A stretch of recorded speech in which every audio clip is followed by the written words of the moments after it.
So, hello, we are on the 7th move of Joseph Pilates 34 mat-based moves. Return to life through contrology. This is building on the ones we've done before, the 100, the roll over, the roll up, the one leg circle, the single leg stretch, the one leg stretch. Now we've got the double leg stretch, and as you can imagine, two legs weigh more than one. So here are the very simple diagrams for you to have a look at. We start lying on our back. We lift our legs a couple of inches. We draw the knees in, curl the head up. And then we reach out again. As you can see, he's keeping his head up, but stretching his legs out away from him. So not for the faint-hearted. The good news is that we are beginning with 6 of these and later going to 12 of them. The idea is to keep your head firmly pressed against your chest, keep the abdomen in and the heels raised about 2 inches off the mat or the floor. But legs are heavy, they're long levers, they're miles away from the midline, from the center line when they're out. So to make things easier, if you need to, you can take your legs higher, you could do single legs. And whilst in the description, it doesn't say about the arms just stay by your side in Joseph Pilates' description. Many teachers, and me included, like to bring the arms forwards and then sweep them around in a big circle and bring them back. Just feels more fluid and balanced, symmetrical. However, might not be your bag. So I'm going to show you. You can have a go if you'd like to. I'll have a go. And please be mindful if you've got tricky back, if you've got any kind of prolapse issues, pelvic floor issues, and you don't want the pressure down here for any reason, then curling your head up would be a no-no for you. And the breathing, of course, is going to matter. The inhalation is as you're drawing the legs in, and the exhalation, the exhalation is as you're drawing the legs in, and the inhalation is you're going out. I'm getting confused because I prefer to play the other way around. Should we have a go? Are you ready? So we're going to start lying on our backs. That's the tough bit. And you might be able to feel that lying on your back, your pelvis isn't imprinted, your lower back isn't squishing into the floor, that you've got a natural arch in your lower back. So it's nice to take a moment to settle here.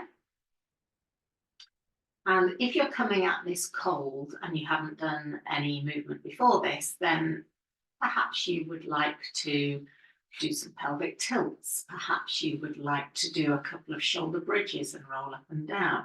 Perhaps you would like to go knee out, knee up, knee out, knee up, and then leg slide, and do some basic core work to fire up the center of your body. And of course, you can sit arm and leg to that and just keep the ribs tucked down and the pelvis level. So those are nice ways, along with a knee twist, to just get the spine moving, get the brain-body connection going, so that you're aware of any kind of issues you might be dealing with and you don't push through. This is about being gung-ho, as we know. So we're going to tighten the legs and keep them fairly close together. You're going to take a breath in and bring your hands by your legs. And then squeezing your knees, your thighs, your bottom. Have a go at lifting your legs a couple of inches and then sinking your ribcage chin to chest and curling up. Now, curling up makes things far more symmetrical. Leaving your head down is hard at this point. We're going to inhale, bring the legs in. Sorry, that's an exhale. Inhale, take them away. Exhale. Pull them in. Try and get your legs on your chest. Inhale, take them away. So already I can feel blimey, it's quite hard to keep my back still, my lower back. And if you haven't got that hip rib connection going on, it's very easy for the back to arch or the tummy to dome. But because you're curled up and you're looking at it, you might be able to see. Press the hands on the legs, bring them in, lock them around your ankles. Inhale, exhale, we're having fun. Inhale. Exhale, one more.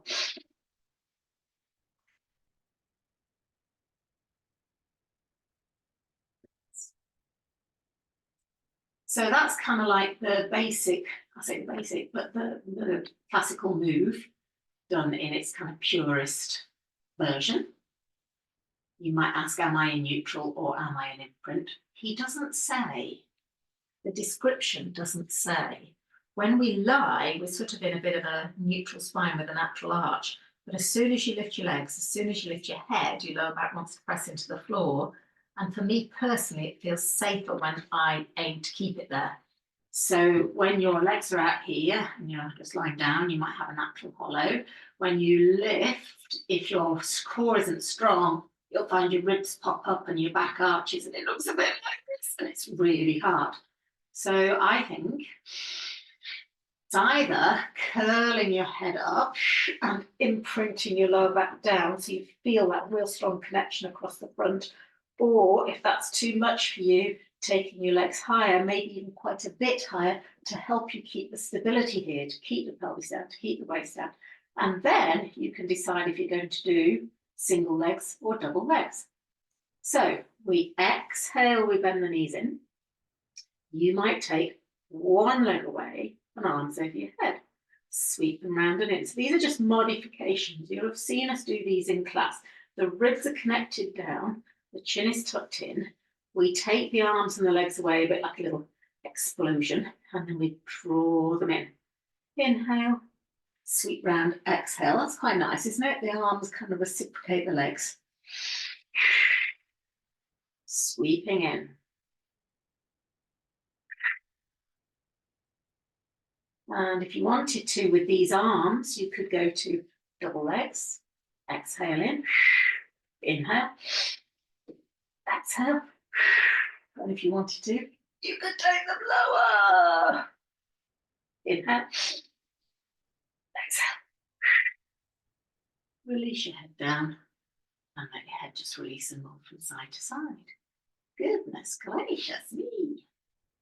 So it's important that if you feel your neck is straining, and mine was getting tired towards the end, or if you feel your abdominals doming and your back arching, the ribs coming up, that you do take the legs more vertical, a little bit easier, that you do reduce one of the levers, so maybe go to one leg, maybe take the head down, maybe take the arms out of the equation.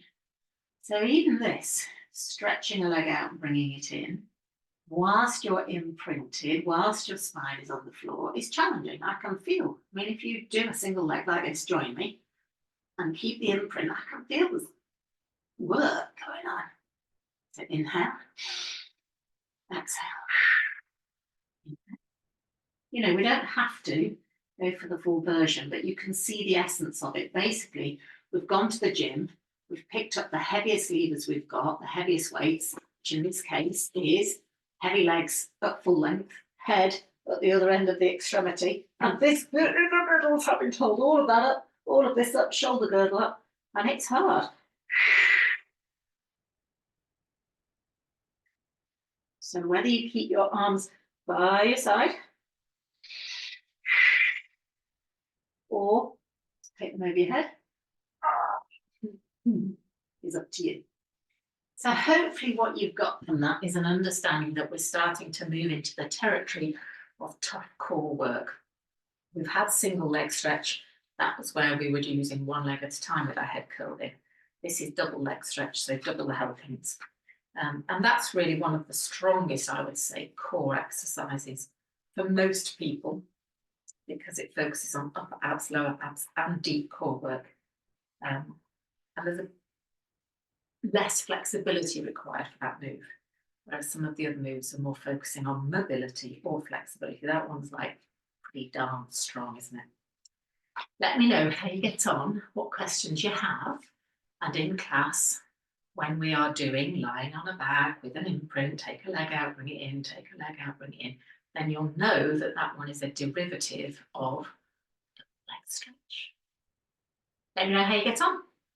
Speak to you soon.